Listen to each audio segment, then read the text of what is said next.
साथियों, आप सभी का अपने चैनल में स्वागत करते हैं। तो आज का जो मेरा टॉपिक है वह वर्ब बेसिक है। तो पहला वर्ब क्या है, वर्ब के बारे में जानते हैं। वर्ब कार्य का होना दर्शाता है, अतः हम वर्ब को कहते हैं डूइंग वर्ड भी कहते हैं। तो वर्ब को दो वर्गों में बांटा जा सकता। कौन कौन वे है? तो पहला है हेल्पिंग वर्ब और दूसरा है मेन वर्ब।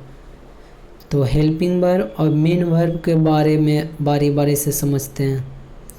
पहले साथियों हेल्पिंग वर्ब में मॉडल्स भी आ सकता है या प्राइमरी ऑक्सिलरी वर्ब आ सकता है। जैसे बोले बी, डू या हैव। तो जो मेन वर्ब का कार्य नहीं करता उसको मॉडल्स कहते हैं। जैसे कैन, कुड, कैन का पास्ट कुड, मे का पास्ट माइट।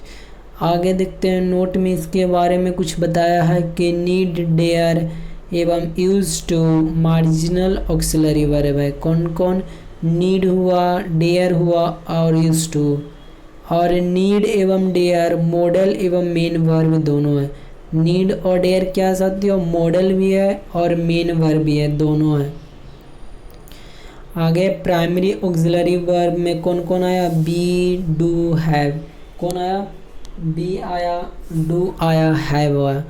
तो जो हेल्पिंग वर्ब एवं मेन वर्ब दोनों का कार्य कर सकता है उसको बोलते हैं प्राइमरी ऑक्सिलरी वर्ब। और मॉडल्स किसको बोलते हैं? जो मेन वर्ब का कार्य नहीं करे। तो मेन वर्ब के अंतर्गत हम उन वर्ब को पढ़ते हैं जो वाक्य के मुख्य क्रिया के स्थान पर आते हैं। तो आगे देखते हैं साथियों, यूज टू मॉडल एवं एडजेक्टिव दोनों का कार्य करता है, ये बात ध्यान रख लीजिएगा केवल। आगे ऑक्सिलरी वर्ब के बारे में बताया गया है। वे वर्ब जो अनवर्ब के साथ प्रयुक्त होते हैं ऑक्सिलरी वर्ब कहलाते हैं। ऑक्सिलरी वर्ब किसको बोलते हैं? वे वर्ब जो अनवर्ब के साथ प्रयुक्त होते हैं ऑक्सिलरी वर्ब कहलाते हैं या इन्हें हेल्पिंग वर्ब कहलाते हैं। और मॉडल ऑक्सिलरी वर्ब कौन कौन है? कैन, कुड, कैन का past could, may, might, may का past might, shall, will, shall का past should, will, would, will का past would, must, ought to. और मॉडल ऑक्सिलरी वर्ब है और इनका प्रयोग सिर्फ हेल्पिंग वर्ब के रूप में किया जा सकता है। हेल्पिंग वर्ब जैसे सी कैन रन फास्ट। तो रन मेन वर्ब हुआ तो इसके लिए केवल modal verb can, model auxiliary verb का प्रयोग हम केवल हेल्पिंग वर्ब के रूप में प्रयोग किए। आगे है यू शुड स्टडी इंग्लिश। तो स्टडी क्या है? मेन वर्ब हुआ। शुड क्या हुआ? मॉडल हुआ, जिसका हम प्रयोग केवल हेल्पिंग वर्ब की तरह किए। आगे है marginal auxiliary verb. Use to, need, dare marginal auxiliary verb है। ये ऐसे मॉडल हैं जिनका प्रयोग वाक्य में मेन वर्ब कौन कौन? नीड एवं डेयर और एडजेक्टिव यूज टू के वे रूप में होता है, ये बात ध्यान रखिएगा। मेन वर्ब कौन कौन हो जाएगा? नीड और डेयर और एडजेक्टिव यूज टू के। आगे है साथियों, I am use to sleeping late at night. तो स्लीपिंग क्या हुआ? जेरेंड हुआ और यूज टू क्या हुआ? एडजेक्टिव हुआ। एम क्या हुआ? हेल्पिंग वर्ब हुआ। तो साथियों यहाँ पर एम हेल्पिंग वर्ब हुआ तो इसका यूज कर रहे हैं किस तरह? हम यूज टू को एडजेक्टिव की तरह भी यूज किए हैं। और आई नीड यू, तो नीड को हम मेन वर्ब की तरह यूज किए हैं। और you need not come tomorrow, तो कम यहाँ डायरेक्ट इन्फिनिटी है और नीड का प्रयोग हम हेल्पिंग वर्ब के तौर पर भी किए। अगला है she does not dare to come home late. तो डेयर को क्या किए? मेन वर्ब के तौर पर यूज किए हैं। और I dare not enter his room without permission. तो डेयर का कैसे यूज किए? हेल्पिंग वर्ब के तौर पर। एंटर क्या हुआ? Direct infinity. आगे देखते हैं ऑक्सिलरी वर्ब के कुछ मुख्य बिंदु। पहला रूल, मॉडल ऑक्सिलरी वर्ब का प्रयोग मेन वर्ब के रूप में नहीं होता, ये बात ध्यान रखिएगा। इसका प्रयोग हेल्पिंग वर्ब के रूप में होता है। जैसे I can lift this box, तो कैन क्या हुआ? हेल्पिंग वर्ब हुआ। लिफ्ट क्या हुआ? मेन वर्ब हुआ। अगला ही शुड वर्क हार्ड, तो शुड क्या हुआ? Helping verb. वर्क क्या हुआ? Main verb. आगे रूल 2 है, मॉडल ऑक्सिलरी वर्ब का V1, V2, V3 ING form या एस या एस फॉर्म नहीं होता, ये बात ध्यान रखिएगा। इसका प्रयोग सभी नंबर तथा पर्सन के सब्जेक्ट के साथ होता और हमेशा एक ही रूप में होता, अर्थात इसके रूप में किसी तरह का परिवर्तन नहीं होता। ये बात ध्यान रखिएगा, चाहे आप फर्स्ट पर्सन का उपयोग करें, चाहे कोई भी नंबर हो, सिंगुलर या प्लूरल हो, या कोई भी सब्जेक्ट हो, उसके साथ हम सीधे मॉडल का प्रयोग करते हैं। इसमें किसी तरह का कोई बदलाव नहीं करते हैं। जैसे ही सी कैन हेल्प यू, तो सी कैन मॉडल का प्रयोग किए help you should understand your friends. आगे रूल 3 में ऑट तथा यूज टू के बाद टू इन्फिनिटी 2 + v1 का प्रयोग होता है। किसके बाद? ऑट तथा यूज टू के बाद इन्फिनिटी 2, जैसे बी ऑट के बाद 2 + v1 इन्फिनिटी का प्रयोग हुआ। Like he use to come late, तो 2 + v1 का प्रयोग हुआ यूज के बाद। आगे use of model auxiliary verb, जैसे कैन कुड के बारे में देखते हैं। रूल 1 बोलता है कैन का प्रयोग कहाँ करते हैं? पावर में, शक्ति में, एबिलिटी और कैपेसिटी में, सामर्थ्य में, क्षमता को अभिव्यक्त करने के लिए किया जाता है। और कुड का प्रयोग पास्ट एबिलिटी जैसे पावर हुआ, कैपेसिटी, भूतकाल की योग्यता, शक्ति या सामर्थ्य को व्यक्त करने के लिए किया जाता है। जैसे बोले I can lift this box, तो कैन किसके लिए हुआ? मैं क्षमता है, मतलब इतना पर शक्ति है कि मैं उसे उठा सकता हूँ। I could not come yesterday, तो पास्ट एबिलिटी को दर्शाने के लिए हम कुड का प्रयोग करते हैं। अगला कैन का प्रयोग परमिशन, अनुमति देने के भाव को अभिव्यक्त करने के लिए किया जाता है। जैसे यू कैन गो नाउ।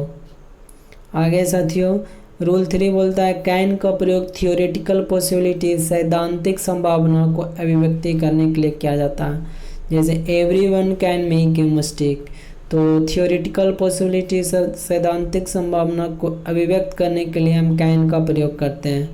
और कुड का प्रयोग रिमोट पॉसिबिलिटी व्यक्त करने के लिए करते हैं, यानी there could be a bomb under your seat, यानी रिमोट पॉसिबिलिटी के लिए भी कुड का प्रयोग करते हैं। आगे कैन का प्रयोग दोस्ताना निवेदन करने वाले प्रश्नात्मक वाक्यों में किया जाता है। दोस्ताना निवेदन का एवं कुड औपचारिक निवेदन करने के लिए प्रश्नात्मक वाक्य में किया जाता है। कैन का प्रयोग दोस्ताना निवेदन जैसे can I take your scooter या could I talk to mister Shukla, तो कैन का प्रयोग दोस्ताना निवेदन के लिए और कुड का प्रयोग औपचारिक निवेदन के लिए। आगे एबल टू का प्रयोग कैन कुड के साथ न करेंगे क्योंकि दोनों क्षमता दर्शाते हैं। एबल टू का प्रयोग कैन कुड के साथ न करेंगे क्योंकि दोनों क्या करता है? क्षमता दिखाता है। I can not be able to come tomorrow. Note, ऐसा करके हम अपने वाक्य को सुपरफ्लुअस बना देते हैं। सुपरफ्लुअस का अर्थ है more than what is needed, more than what is needed, क्योंकि एबल टू भी क्षमता दिखाता और कैन कुड भी क्षमता। इस वाक्य का सही information I can not come tomorrow, तो I will not be able to come tomorrow, I will not be able to, ये भी क्षमता दिखा रहा है कि मैं कल नहीं आ सकता हूँ। मे, माइट एवं मस्ट का प्रयोग देखते हैं। मे का प्रयोग संभावना, अनिश्चितता को भाव को व्यक्त करने के लिए किया था। किसका? तो मे का प्रयोग, जैसे इट मे रेन टुनाइट। मे का प्रयोग, जैसे मे का प्रयोग इच्छा को व्यक्त करने के लिए ऑब्जेक्टिव सेंटेंस में होता है। इच्छा को मे, जैसे मे यू लिव लॉन्ग। और आगे है रूल 3 में यदि प्रिंसिपल क्लॉज प्रेजेंट टेंस में है तो subordinate clause that, so that, in order that से प्रारंभ हो तो इसके पर्पस, उद्देश्य का बोध हो तो सबऑर्डिनेट क्लॉज में क्या करते हैं? मे का प्रयोग करते हैं। कहने का मतलब यदि प्रिंसिपल क्लॉज कहाँ है? प्रेजेंट टेंस में, तथा सबऑर्डिनेट क्लॉज में डैट, सो डैट या इन ऑर्डर डैट से प्रारंभ हो तो इसके पर्पस या उद्देश्य को बोध हो तो सबऑर्डिनेट क्लॉज में मे का प्रयोग करते हैं। जैसे be it so that he may live long, तो ईट क्या हुआ? प्रेजेंट टेंस हुआ, सबऑर्डिनेट क्लॉज में डैट का प्रयोग किए हैं। सो डैट या यहाँ ऑर्डर डैट हो सकता है लेकिन यहाँ डैट का प्रयोग हुआ और इससे पर्पस, उद्देश्य का बोध हो तो यहाँ पर हम मे का प्रयोग करते हैं। आगे देखते हैं माइट का प्रयोग लेस पॉसिबिलिटी, कम संभावना के भाव को व्यक्त करने के लिए किया जाता है, जबकि मे का प्रयोग मोर पॉसिबिलिटी, ज़्यादा संभावना के भाव को व्यक्त करने के लिए जाता है। माइट क्या पास्ट है, इसलिए कम संभावना को व्यक्त करने के लिए किया जाता है।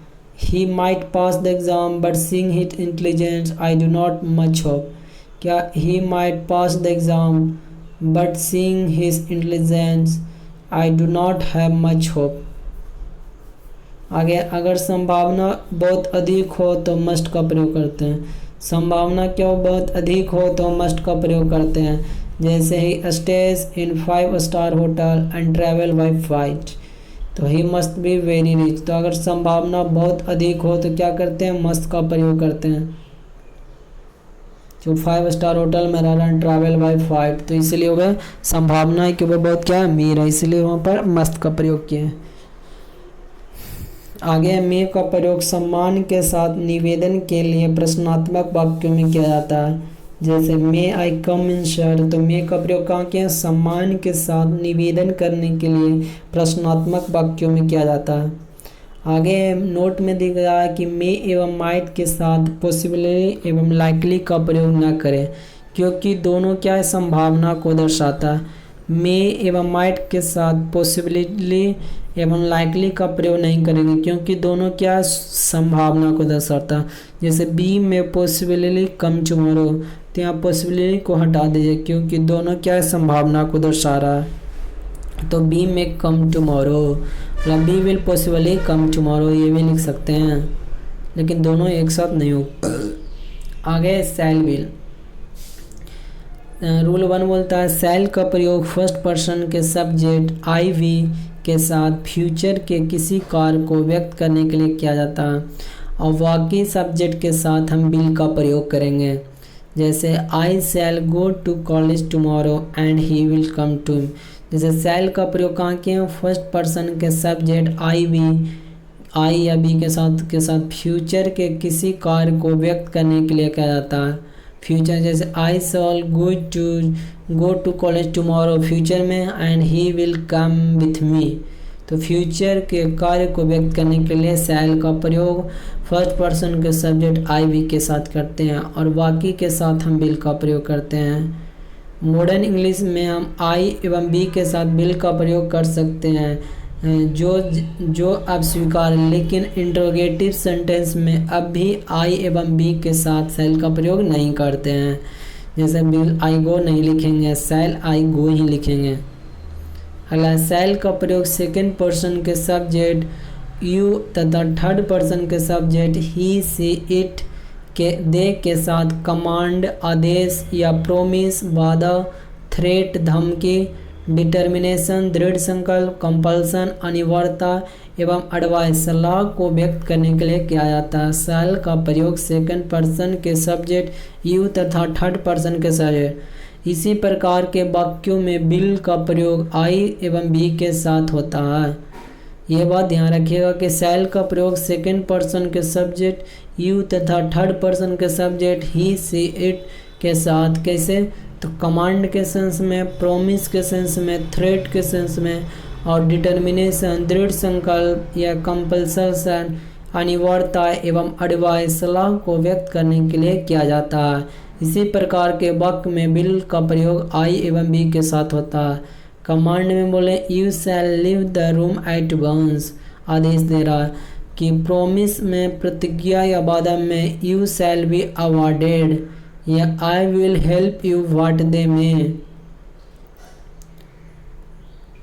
तो इसी प्रकार के वाक्य में बिल का प्रयोग आई एवं बी के साथ बिल का भी प्रयोग किए। जैसे थ्रेट में देखें तो tree passer shall be prosecuted, tree passer, तो धमकी वाला में भी शैल का प्रयोग किए, या आई विल पनिश यू। अगर डिटर्मिनेशन में, दृढ़ संकल्प में I will work hard and score good mark.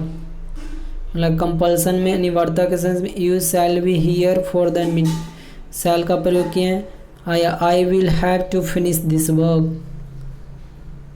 आगे साथ रूल 2 में लेट अस या लेट्स से शुरू होने वाले इम्परेटिव सेंटेंस के क्वेश्चन टैग में शैल का प्रयोग होता है। जैसे लेट अस डांस टुगेदर, तो शैल भी का प्रयोग किए हैं।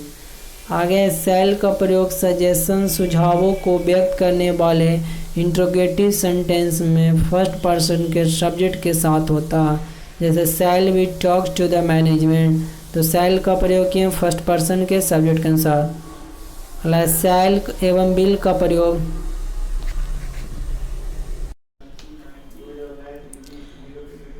आगे साथियों शैल का देख रहे थे। शैल एवं विल का प्रयोग निम्नलिखित प्रकार के वाक्यों में नहीं होता। तो कौन कौन वाक्य में? अगर वाक्य पास्ट से शुरू हो, जैसे he hoped that he would pass that test, तो पास्ट वाले वाक्यों में। होप्ड क्या है? पास्ट वाले वाक्य में। तो शैल हर वाक्य पास्ट में हो तो क्या होता है? शैल एवं विल का प्रयोग नहीं होता। अगर वाक्य पास्ट से शुरू हो तो विल शैल नहीं वुड शुड का प्रयोग करते हैं। दरअसल ये नियम तब भी लागू होते हैं जब विल शैल के स्थान पर कोई मॉडल या वर्ब का प्रयोग हुआ। तो पास्ट वाले में वुड या शुड का प्रयोग करेंगे। जैसे he said that he said past हुआ तो वाज का प्रयोग किए। अगर दो कार्य भविष्य में एक के बाद एक हो और दूसरे कार्य पहले कार्य के होने पर निर्भर करे तो पहला कार्य सिंपल प्रेजेंट में होगा और दूसरा कार्य फ्यूचर टेंस में होगा, सिंपल में। हमें हिंदी से इंग्लिश ट्रांसलेशन करने की आदत होती है, जिसकी वजह से हम पहले भी, जैसे देखिए, अगर दो कार्य भविष्य में एक के बाद एक हो और दूसरा कार्य जो होगा, दूसरा कार्य पहले कार्य के होने पर निर्भर करेगा कि पहला कार्य होगा तभी दूसरा कार्य होगा। तो इस स्थिति में पहले को सिंपल प्रेजेंट में लिखेंगे और दूसरा को फ्यूचर में। जैसे अगर मैं आऊँगा तो आपसे मिलूँगा। तो साथियों, तो यहाँ पर देखिए दूसरा कार्य, अगर मैं आऊँगा तो आपसे मिलूँगा, तो दूसरा कार्य मिलने का है, वह क्या है साथियों? पहला पर डिपेंड करेगा, तुम आओगे तब। अगर मैं आऊँगा यानी दूसरा जो कार्य मिलने का कार्य है किस पर निर्भर हुआ? अगर दूसरा कार्य पहले कार्य पर निर्भर कर रहा है, मतलब कि जब आएगा तब, तो दूसरा कार्य क्या है? मिलने का काम है, तो पहला पर निर्भर हुआ, तो इसलिए पहला कार्य को हम सिंपल प्रेजेंट में रखेंगे। जैसे if I come, will come नहीं होगा, आई कम होगा। तो अगला जो कार्य होगा, पहला कार्य को कहाँ रखेंगे? सिंपल प्रेजेंट पे, दूसरा को फ्यूचर में रखेंगे। इसलिए यहाँ पर ये लगाया आई कम, फिर विल में रखें, पहला कार्य प्रेजेंट में, दूसरा फ्यूचर में। आगे निम्नलिखित शब्दों को देखें, इसके तुरंत बाद सिंपल फ्यूचर टेंस का प्रयोग नहीं होता है, बल्कि क्या करते हैं? प्रेजेंट टेंस का प्रयोग करते हैं। जैसे if, as soon as, in case, provided, unless, until, before, after, when. तो इन सारे के बाद सिंपल प्रेजेंट टेंस का हम प्रयोग करते हैं। आगे है वुड। रूल 1 बोलता है कि वुड का प्रयोग पास्ट हैबिट को व्यक्त करने के लिए किया जाता है। जैसे I would go to school by bus, I would go to school by bus. आगे रूल 2, वुड का प्रयोग प्रेफरेंस, पसंद या प्राथमिकता या चॉइस बोले, पसंद या चुनाव को व्यक्त करने के लिए किया जाता है। समानता ऐसे वाक्यों में रदर का भी प्रयोग होता है। तो साथियों, हम यहाँ से यह सीखें कि वुड का प्रयोग प्रेफरेंस यानी पसंद या प्राथमिकता या चॉइस, पसंद या चुनाव को व्यक्त करने के लिए किया जाता है, और समानता ऐसे वाक्यों में रैदर का भी प्रयोग होता है। जैसे I would rather die than beg. तो वुड का प्रयोग कहाँ करते हैं साथियों? प्रेफरेंस, पसंद, प्राथमिकता या चॉइस के सेंस में। अगर वाक्य का आरंभ पास्ट से हो तो वाक्य आगे पास्ट में लगेगा, और विल का पास्ट वुड होता है। तो जैसे he hoped that, he will नहीं होगा, वुड होगा, क्योंकि होप्ड पास्ट है तो आगे भी वुड रहेगा। अगर रूल 4, वुड का और यूज टू एवं सिंपल पास्ट तीनों का प्रयोग भूतकाल के रूटीन एक्शन को दर्शाने के लिए किया जाता है। जैसे बोलें I use to go to school by bus, I use to के बाद V1 का प्रयोग होता है, और तो would return, would plus V1 return, तो आगे प्लेड का प्रयोग किए, यानी would you would, use to एवं सिंपल पास्ट टेंस तीनों का प्रयोग भूतकाल रूटीन एक्शन को दर्शाने के लिए करते हैं। आगे साथियों, वुड का प्रयोग प्रेजेंट एवं पास्ट या पास्ट के कोरी कल्पना को व्यक्त करने वाले वाक्यों के प्रिंसिपल क्लॉज में होता है। वुड का प्रयोग जैसे वुड का प्रयोग कहाँ करते हैं? प्रेजेंट या पास्ट के कोरी कल्पना को व्यक्त करने वाले वाक्यों को प्रिंसिपल क्लॉज में होता है। जैसे if I were a bird, तो आई वुड प्रेजेंट या पास्ट के कोरी कल्पना को दिखा रहा है, इसीलिए वुड का प्रयोग किए। अगर वह काल्पनिक पद से संबंधित हो तो सभी सब्जेक्ट के साथ वेयर का प्रयोग करेंगे। जैसे I wish I were a bird, तो हम क्या कहें? वेयर का प्रयोग किए हैं। जैसे आई विश, आइस दो, if, S if, would that एवं सपोज। आगे है वुड का प्रयोग विल के पास्ट फॉर्म के रूप में इनडायरेक्ट स्पीच में होता है। वुड का प्रयोग जैसे he said he will go there, तो विल को वुड में कर देंगे चेंज इनडायरेक्ट में, और डेट तो लगे हुए करेंगे कॉमा के बदल। आगे साथियों, वुड का प्रयोग पोलाइट रिक्वेस्ट को व्यक्त करने के लिए प्रश्नात्मक वाक्यों में होता है। जैसे वुड यू हेल्प मी। आगे रूल 8 है कि वुड का प्रयोग प्रोबेबिलिटी संभावना को व्यक्त करने के लिए किया जाता है। जैसे ही वुड बी स्लीपिंग, तो ही वुड बी स्लीपिंग यहाँ क्या? प्रोबेबिलिटी संभावना को व्यक्त करने के लिए। रूल 9 है कि वुड का प्रयोग विश इच्छा को व्यक्त करने के लिए किया जाता है। जैसे I wish India would become a developed country, तो वुड का प्रयोग कहाँ करते हैं? इच्छा को व्यक्त करने के लिए करते हैं कि मेरा कामना है, इच्छा है कि इंडिया क्या होगा? डेवलपिंग कंट्री होगा, डेवलप्ड कंट्री होगा। डेवलपिंग तो है भी है, डेवलप्ड होगा। आगे रूल 10 में वुड लाइक टू का प्रयोग भी विश इच्छा को व्यक्त करने के लिए होता है। जैसे I would like to talk the manager, तो वुड लाइक टू का प्रयोग भी इच्छा को व्यक्त करने के लिए होता है, ये बात ध्यान रखिएगा। आगे देखते हैं, तो वुड को हम यहाँ 3 उपयोग देखें कि वुड का प्रयोग पोलाइट रिक्वेस्ट में करते हैं। पहला पॉइंट देखें, और वुड का प्रयोग प्रोबेबिलिटी संभावना के सेंस में करते हैं, और वुड का प्रयोग विश इच्छा के सेंस में करते हैं, और वुड लाइक टू का भी प्रयोग इच्छा के सेंस में करते हैं। आगे है साथियों शुड का प्रयोग। शुड का प्रयोग सजेशन सलाह देने के लिए करते हैं, जैसे बोलें यू शुड स्टडी इंग्लिश। और शुड का प्रयोग एडवाइस देने के भाव को व्यक्त करने के लिए होता है, जैसे you should not laugh at his mistake. तो शुड का प्रयोग कहाँ करते हैं? एडवाइस देने के भाव को व्यक्त करने के लिए करते हैं। और शुड का प्रयोग लेस्ट के बाद निगेटिव पर्पस नकारात्मक उद्देश्य को व्यक्त करने के लिए करते हैं। किसको? तो शुड का प्रयोग। तो he run fast lest he should, तो लेस्ट शुड का प्रयोग कहाँ करते हैं? लेस्ट के बाद निगेटिव पर्पस नकारात्मक उद्देश्य को व्यक्त करने के लिए। और कहाँ करते हैं? लेस्ट के साथ सिंपल प्रेजेंट टेंस का भी प्रयोग होता है साथियों, ये भी याद रखेगा। तो हम इतना सारे शुड के बारे में क्या सोच सीखें। पहला पॉइंट कि शुड का प्रयोग सजेशन सलाह देने के लिए करते हैं, और शुड का प्रयोग कहाँ करते हैं? एडवाइस देने के भाव को व्यक्त करने के लिए। और शुड का प्रयोग कहाँ करते हैं? लेस्ट के बाद निगेटिव पर्पस को दिखाने के लिए, जैसे he run fast lest he should में, तो निगेटिव पर्पस। लेस्ट का प्रयोग सिंपल प्रेजेंट टेंस का भी प्रयोग होता है। आगे साथियों ऑट टू का प्रयोग रूल 1 बोलता है कि ऑट टू का प्रयोग मोरल ओब्लिगेशन नैतिक कर्तव्य या ड्यूटी को व्यक्त करने के लिए किया जाता है, जैसे we ought to love our country.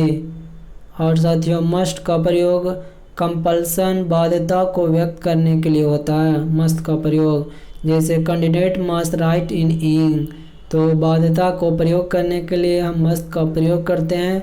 और दूसरा मस्ट का प्रयोग फिक्स्ड डिटर्मिनेशन यानी पक्का इरादा या दृढ़ संकल्प को व्यक्त करने के लिए किया जाता है, जैसे India must win the world cup. Must का प्रयोग हम ड्यूटी कर्तव्य को व्यक्त करने के लिए करते हैं। तो हम 3 चीज़ सीखें कि मस्ट का प्रयोग कंपल्सन बाध्यता के लिए करते हैं, मस्ट का प्रयोग फिक्स डिटर्मिनेशन, और मस्ट का प्रयोग ड्यूटी के लिए करते हैं। आगे यूज टू का प्रयोग पास्ट हैबिट सिचुएशन यानी भूतकाल की आदत या अवस्था को व्यक्त करने के लिए किया जाता है। जैसे he use to study till 10 PM।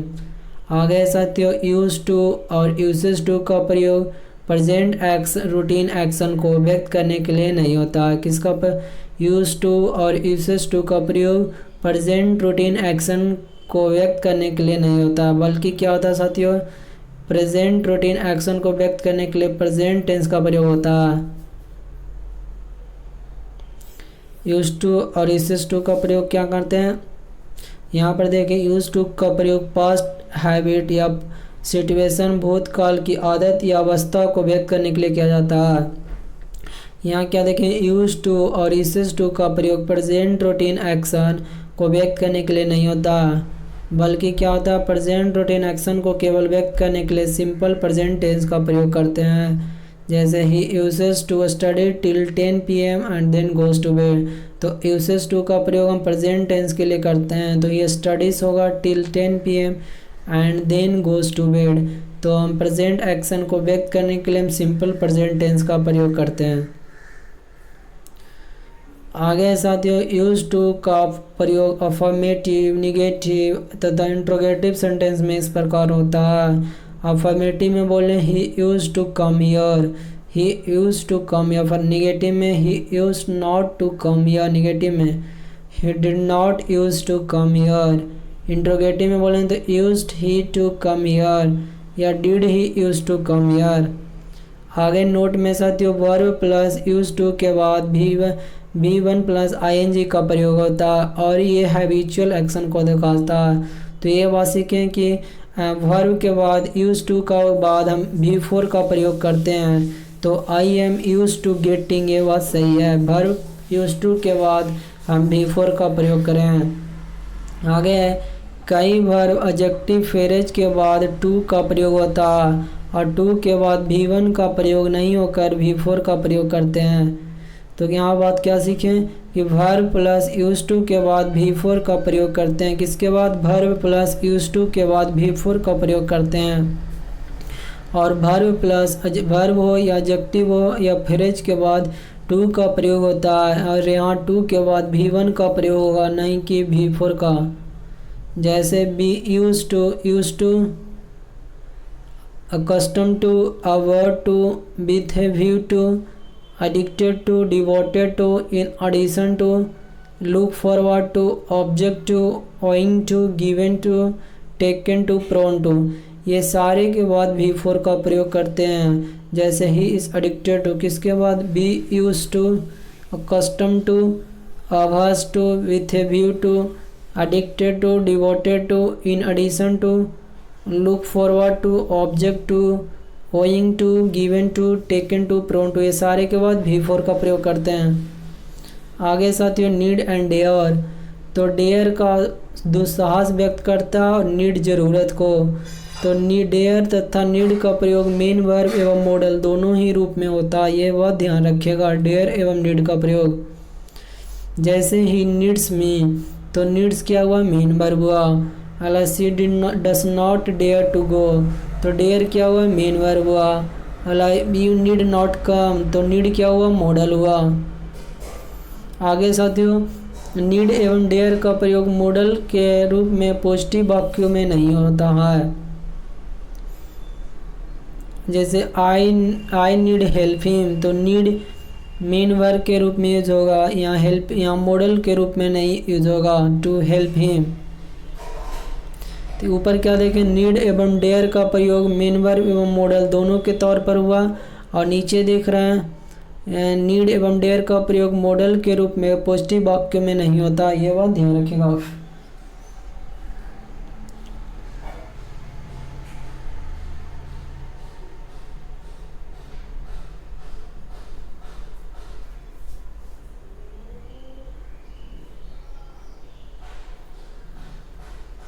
ये बहुत सारे टॉपिक पढ़ कर करना।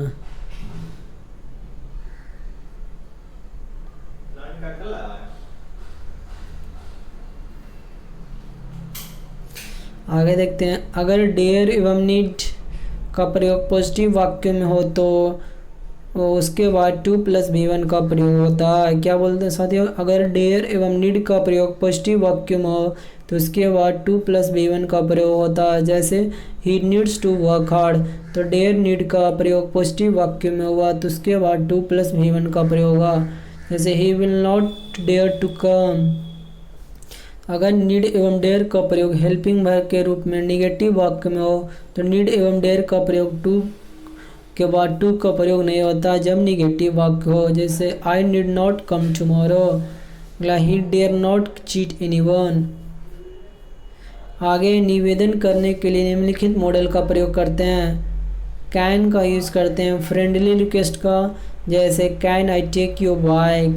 कुड का प्रयोग करते हैं फॉर्मल रिक्वेस्ट के लिए, जैसे बोलें could I talk to Mr Singh.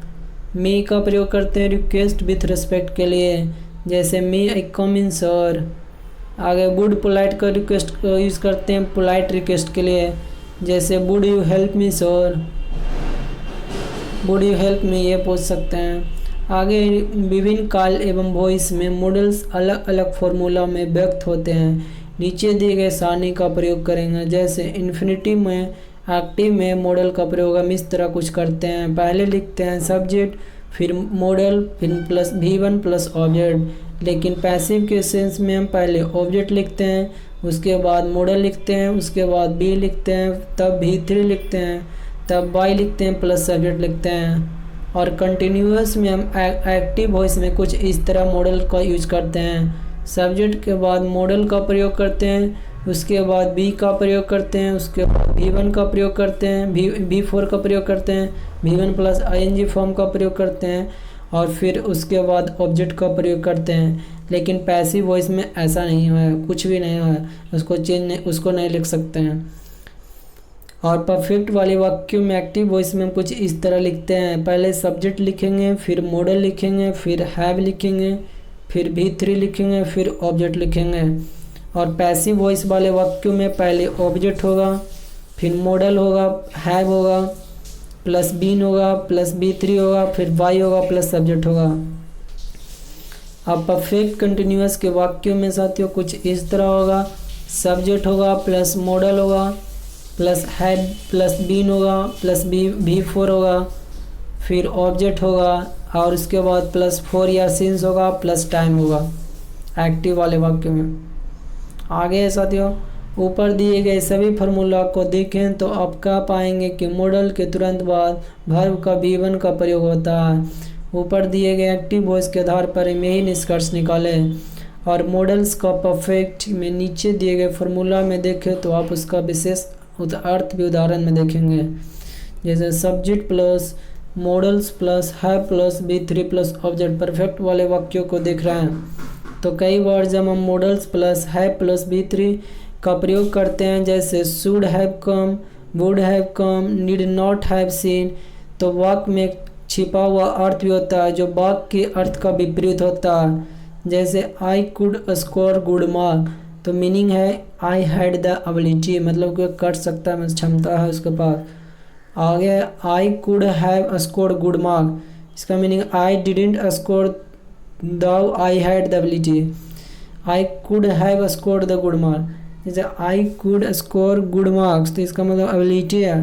और जब कुड हैव का प्रयोग कर दिए तो इसका मतलब आई didn't score though I had the ability, मतलब कर नहीं सकता था लेकिन अभी कर चुका, मतलब ये इतना मार चुके हैं, अच्छा रन मार नहीं पाते लेकिन मार चुके हैं। और इसमें क्या था कि मैं कर सकता हूँ। अगला यू शुड वर्क हार्ड, तो ये क्या सजेशन के लिए है।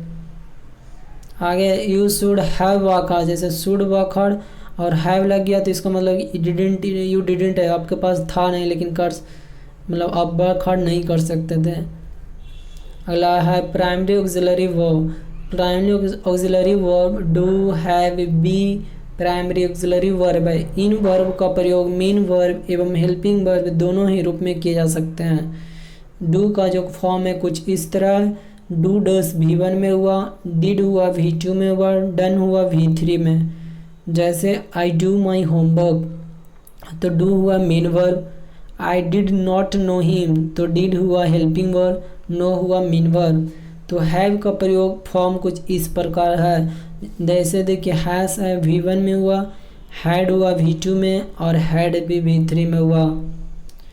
आगे साथियों हैव का प्रयोग पोजीशन अधिकार दर्शाने के लिए किया जाता है, जैसे आई मेरे पास एक कार है तो आई हैव ए कार, क्या पोजीशन को दिखाने के लिए। जैसे आई हैव का प्रयोग हेल्पिंग वर्ब के रूप में परफेक्ट एवं परफेक्ट कंटिन्यूअस में भी होता है, जैसे I have not seen him.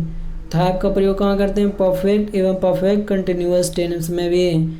अगला I had not been waiting for him for a long time, तो हैड का प्रयोग कहाँ करते हैं, परफेक्ट या परफेक्ट कंटिन्यूअस में। आगे साथियों हैव प्लस इन्फिनेटिव का प्रयोग फोर्स एक्शन यानी दबाव में किए जाने वाले कार्य दर्शाने के लिए किया जाता है, जैसे I have to work hard forced वाले एक्शन में, जैसे she had to leave her job. आगे साथियों बी के फॉर्म कुछ इस प्रकार हैं, जैसे V1 में बी का इज एम आर कुछ फॉर्म है और वाज वेयर पास्ट में बीन V3 में है। तो साथियों अब हेल्पिंग वर्ब एवं मेन वर्ब के रूप में इनका प्रयोग देखते हैं, जैसे आई एम ए डॉक्टर तो मेन वर्ब हुआ यहाँ पर, जैसे ही वॉज वर्किंग हार्ड तो वॉज हेल्पिंग वर्ब हुआ, वर्किंग मेन वर्ब हुआ। आगे देखेंगे साथियों। हेलो साथियों, आगे हम देख रहे हैं, तो चलिए आगे देखते हैं साथियों। मेन वर्ब हम देख चुके थे, मेन वर्ब अब शुरू कर रहे हैं। मेन वर्ब में देख रहे हैं कि वे वर्ब जो सेंटेंस में मेन वर्ब के रूप में प्रयुक्त होते हैं, जिनके V1, V2, V3 और ING फॉर्म तथा एस या ईएस फॉर्म वाक्य में प्रयुक्त होते हैं, वे मेन वर्ब कहलाते हैं। जैसे आई नो, तो नो क्या हुआ साथियों, V1 हुआ। न्यू क्या हुआ, आई न्यू हिम मतलब V2 हुआ।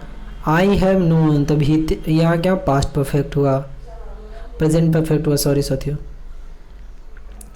आगे मेन वर्ब के वाक्य में टेंस के अनुसार विभिन्न फॉर्म में परिवर्तित होते हैं, जैसे प्रेजेंट टेंस फर्स्ट फॉर्म हुआ, पास्ट टेंस सेकंड फॉर्म हुआ, और past tense past participle third form हुआ और प्रेजेंट पार्टिसिपल ING फॉर्म हुआ।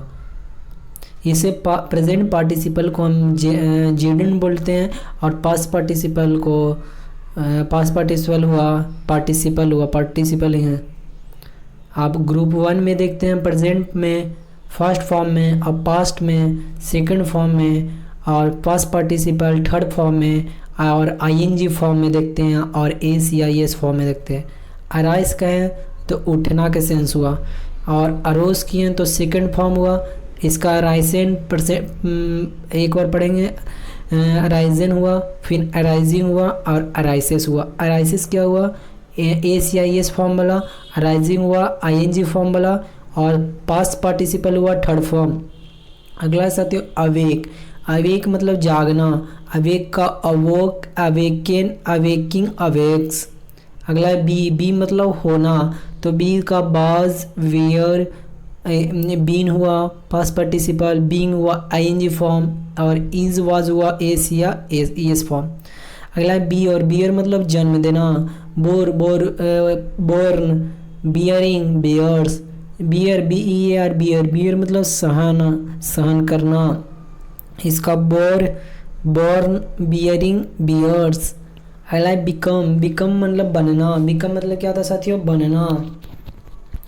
Became, becoming, becoming, becomes. अगला साथियों बिगिन मतलब आरंभ करना, यानी बिगैन पास्ट में, begun B3, beginning ING form, begins s या एस फॉर्म। आगे साथियों बाइट मतलब दांत से काटना, यानी बीटन, बाइटिंग, बाइट्स। अगला साथियों ब्लो मतलब हवा का चलना, यानी ब्ल्यू, ब्लॉन, ब्लोइंग, ब्लॉज। अगला साथियों बाइंड मतलब बांधना, बॉन्ड, बाइंडिंग, बाइंड्स। अगला साथियों बिड मतलब आज्ञा देना या बोली लगाना, तो इसका पास्ट हुआ बीड, बिडेन, बाइडिंग, बाइड्स। अगला ब्रेक मतलब तोड़ना, तो इसका past broke, broken, breaking, breaks. अगला सा चूज, चूज मतलब चुनना, CH chose, chosen, choosing, chooses. अगला सा क्लिंग, क्लिंग मतलब चिपटना, यानी clung, clung, cleaning, clinging, clings. Cling मतलब क्या होता है साथियों, चिपटना। अगला से कम, कम मतलब आना, तो कम, केम, कम, कमिंग, कम्स। अगला से डिग, डिग मतलब खोदना, यानी डग, डग, डिगिंग, डिग्स। डू मतलब करना, तो डू का पास डिड, डन, डूइंग, डज। अगला ड्रॉ, ड्रॉ मतलब खींचना, तो ड्रीव, ड्रॉन, ड्राइंग, ड्रॉस। अगला है ड्रिंक, ड्रिंक मतलब पीना, तो ड्रैंक, ड्रंक, ड्रिंकिंग, ड्रिंक्स। अगला है ड्राइव, ड्राइव मतलब चलाना, यानी ड्रॉव, ड्रीवन, ड्राइविंग, ड्राइव्स। अगला ईट, ईट मतलब खाना, is eat, ate, eaten, eating, eats.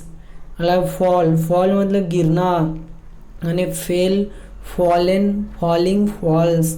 अगला फाइंड, फाइंड मतलब पाना, यानी फॉन्ड, फॉन्ड, फाइंडिंग, फाइंड्स। अगला फ्लाई, फ्लाई मतलब उड़ना या उड़ाना, तो इसका past flew, flown, flying, flies. अगला फॉरवर्ड, फॉरवर्ड मतलब मना करना, यानी फॉरवर्ड, फॉरवर्डिंग, फॉरवर्डिंग, फॉरवर्ड्स। अगला साथियों फॉरगेट, फॉरगेट मतलब भूल जाना, यानी फॉरगॉट, फॉरगॉटन, फॉरगेटिंग, फॉरगॉट्स। अगला फ्रीज, फ्रीज मतलब जमाना या जमना, यानी फ्रोज, फ्रोजन, फ्रीजिंग, फ्रीज। अगला गेट, गेट मतलब पाना, गॉट, गॉट, गेटिंग, गेट्स। अगला भीवन, जैसे प्रेजेंट पार्टिसिपल भीवन हुआ, गिव, गिव भीवन, तो गिव मतलब देना, गिव, गिवन, गिविंग, गिव्स। अगला ग्राइंड, ग्राइंड मतलब पीसना, तो grind, ground, ground, grinding, grinds. अगला ग्रो, ग्रो मतलब बढ़ना या उगना, तो grow, grew, grown, growing, grows. अगला हैंग, हैंग मतलब लटकना, हंग, हंग, हंगिंग, हैंग्स। आगे साथियों हाइड, हाइड मतलब छिपाना या छिपना, तो हाइड, HID, हाइड का हिड, हिडन, हाइडिंग, हाइड्स।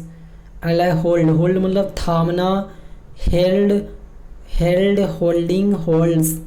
अगला नो, नो मतलब जानना, न्यू, नॉन, नोइंग, नोस। अगला लाई, लाई मतलब लेटना, ले, लेन, लाइंग, लाइज। अगला राइड, राइड मतलब सवारी करना, रोड, राइडेन, राइडिंग, राइड्स।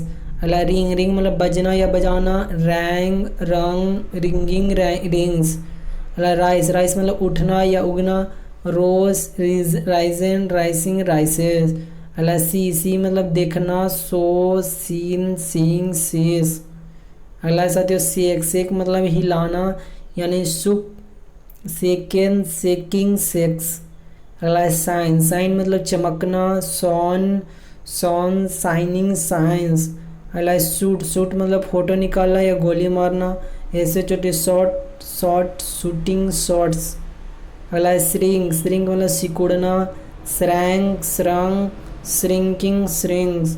अगला है सिंग, सिंग मतलब गाना, सैंग, संग, सिंगिंग, सिंग्स।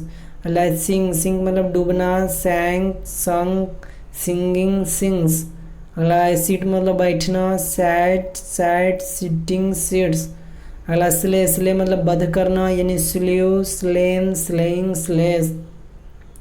अगला है साथियों स्पीक, स्पीक मतलब बोलना, speak, spoke, spoken, speaking, speaks. अगला स्पीट, स्पीट मतलब थूकना, यानी स्पैट, स्पैट, स्पीटिंग, स्पीट्स। अगला स्टैंड, स्टैंड मतलब खड़ा होना, स्टूड, स्टूड, स्टैंडिंग, स्टैंड्स। अगला स्टील, स्टील मतलब चुराना, स्टॉल, स्टॉलन, स्टीलिंग, स्टील्स। अगला स्टिक, स्टिक मतलब चिपकना, स्टक, स्टक, स्टिकिंग, स्टिक्स।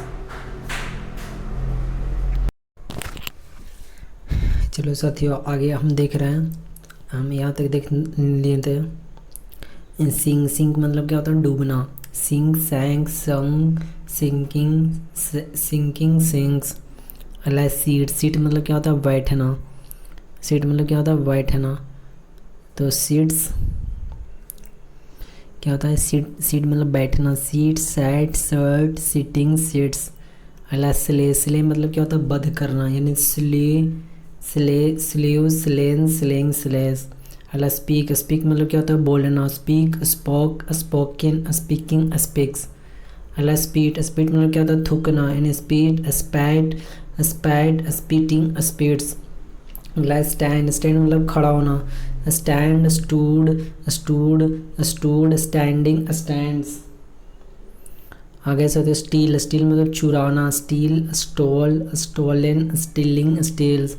अगला स्टिक, स्टिक मतलब चिपकना, चिपकाना, यानी स्टैक, स्टैक, स्टिकिंग, स्टेक्स। अगला स्ट्राइक, स्ट्राइक मतलब चोट मारना, हड़ताल करना, struck, struck, striking, striking, strikes. अगला स्वेयर, स्वेयर मतलब शपथ लेना, यानी स्वेयर का क्या हो जाएगा स्वर, स्वर्ण, स्वेरिंग, स्वर्स। अगला स्विम, स्विम मतलब तैरना, स्वाम, स्वम, स्विमिंग, स्विंग्स। अगला स्विंग, स्विंग मतलब झूलना, स्वंग, स्वंग, स्विमिंग, स्विंग्स। अगला टेक, टेक मतलब लेना, टुक, टेकन, टेकिंग, टेक्स। अगला टीयर, टीयर मतलब फाड़ना, टोर, टॉर्न, टीयरिंग, टीयर्स। अगला बियर, बियर मतलब पढ़ना, बोर, बॉर्न, बियरिंग, बियर्स। अगला बी, बी मतलब बुनना, बॉब, बोवेन, बीविंग, बेब्स। अगला बीन, बीन मतलब जीतना, born, born, winning, beans.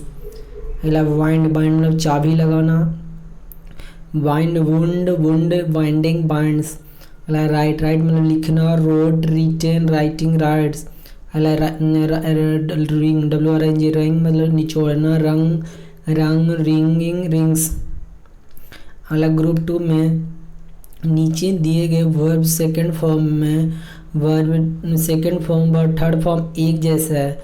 First form में ईडी और en अथवा टी लगाकर सेकंड फॉर्म या थर्ड फॉर्म बनाए गए हैं। जैसे अब्यूज मतलब गाली देना, दुरुपयोग करना, अब्यूज ईडी लगाएं second form, third form ABU ACD, third form में भी ईडी लगाएं, फोर्थ फॉर्म में ING लगाएं और फिफ्थ फॉर्म में एस या ES लगाएं। तो act, acted, acted, acting, acts. Act मतलब होता है काम करना, अभिनय करना। आगे है साथियों ऐड, ऐड मतलब जोड़ना, ऐड, एडेड, एडेड भी ईडी लगाएं, एडिंग ING लगाएं, एड्स। एडमायर, एडमायर मतलब प्रशंसा, यानी एडमायर्ड, एडमायर्ड, एडमायरिंग, एडमायर्स। अगला एडवाइस, एडवाइस मतलब उपदेश देना, यानी ADVIS, advice, advice, advising, advices. अगला अलोय, अलोय मतलब अनुमति देना, अलोइड, अलोइड, अलोइंग, अलोस। अगला आंसर, आंसर मतलब उत्तर देना, यानी आंसर्ड, आंसर्ड, आंसरिंग, आंसर्स। अगला अपॉइंट, अपॉइंट मतलब नियुक्त करना, अपॉइंटेड, अपॉइंटेड, अपॉइंटिंग, अपॉइंट्स। अगला अपीयर, अपीयर मतलब प्रकट होना, या अपीयर्ड, अपीयर्ड, अपीयरिंग, अपीयर्स। अगला अराइव, अराइव मतलब पहुंचना, यानी अराइव्ड, अराइव्ड, अराइविंग, अराइव्स। अगला अरेस्ट, अरेस्ट मतलब गिरफ्तार करना, अरेस्टेड, अरेस्टेड, अरेस्टिंग, अरेस्ट। अगला आस्क, आस्क मतलब पूछना या कहना, आस्क्ड, आस्क्ड, आस्किंग, आस्क। अगला है साथियों अटैक, अटैक मतलब आक्रमण करना, यानी अटैक्ड, अटैक्ड, ईडी लगाएं, अटैकिंग, अटैक्स। अगला बियर, बियर मतलब भौंकना, यानी बियर्ड में ईडी लगाएं, वार्क्ड, वॉकिंग, वॉक्स। अगला बेथ, बेथ मतलब स्नान करना, बेथ, बेथेड, बाथिंग, वेथ्स। अगला बेग, बेग मतलब भीख मांगना, बेग्ड, बेग्ड, बेगिंग, बेग्स। अगला बिलीव, बिलीव मतलब विश्वास करना, यानी बिलीव्ड, बिलीव्ड, बिलीविंग, बिलीव्स। अगला behave, behaved, behaved, behaving, behaves. अगला ब्लीड, ब्लीड मतलब खून बहाना, ब्लेड, ब्लेड, ब्लीडिंग, ब्लेड्स। अगला ब्लेस, ब्लेस मतलब आशीर्वाद देना, ब्लेस्ड, ब्लेस्ड, ब्लेजिंग, ब्लेस। अगला ब्रेक, ब्रेक मतलब तोड़ना, तटना, यानी ब्रोकन, ब्रेकिंग, ब्रेक्स। अगला ब्रिंग, ब्रिंग मतलब लाना, ब्रॉट, ब्रॉट, ब्रिंगिंग, ब्रिंग्स। अगला बॉइल, बॉइल मतलब उबालना, उबालना, बॉइल्ड, बॉइल्ड, बॉइलिंग, बॉइल्स। अगला बोस्ट, बोस्ट मतलब डींगे मारना, यानी बोस्टेड, बोस्टेड, बोस्टिंग, बोस्ट। अगला बोरो, बोरो मतलब उधार लेना, बोरोड, बोरोड, बोरोइंग, बोरोस। अगला बिल्ड मतलब बनाना या निर्माण करना, बिल्ट, बिल्ट, बिल्डिंग, बिल्ड्स। अगला बर्न, बर्न मतलब जलना या जलाना, वर्न्ड, वर्न, बर्निंग, बर्न्स। अगला बाई, बाई मतलब खरीदना, वॉट, वॉट, बाइंग, बाइज। अगला कॉल, कॉल मतलब पुकारना, कॉल्ड कॉल्ड कॉलिंग कॉल। अगला कैरी, कैरी मतलब ले जाना, कैरिड कैरिड कैरिंग कैरेज। अगला कैच, कैच मतलब पकड़ना, कॉच कॉट कैचिंग कैचेस। अगला क्लीन, क्लीन मतलब साफ करना, क्लीन्ड क्लीन क्लीनिंग क्लीन। अगला क्लोज, क्लोज मतलब बंद करना, क्लोज्ड क्लोज्ड क्लोजिंग क्लोजेस। अगला चेंज, चेंज मतलब बदलना, चेंज्ड चेंज चेंजिंग चेंजेस। अगला चेक, चेक मतलब रोकना या जांच करना, चेक्ड चेक्ड चेकिंग चेक्स। आगे क्लाइम, क्लाइम मतलब चढ़ना, क्लाइम्ड क्लाइम्ड क्लाइंबिंग क्लाइम्स। अगला क्लैप, क्लैप मतलब ताली बजाना, clapped clapping clapped clapping claps. अगला कॉपी, कॉपी मतलब नकल करना, कॉपीड कॉपीड कॉपिंग कॉपीज। अगला कलेक्ट, कलेक्ट मतलब इकट्ठा करना, कलेक्टेड कलेक्टेड कलेक्टिंग कलेक्ट्स। अगला है कंप्लेन, कंप्लेन मतलब शिकायत करना, कंप्लेंड कंप्लेन कंप्लेनिंग कंप्लेन्स। अगला कुक, कुक मतलब पकाना, कुकड कुकड कुकिंग कुक्स।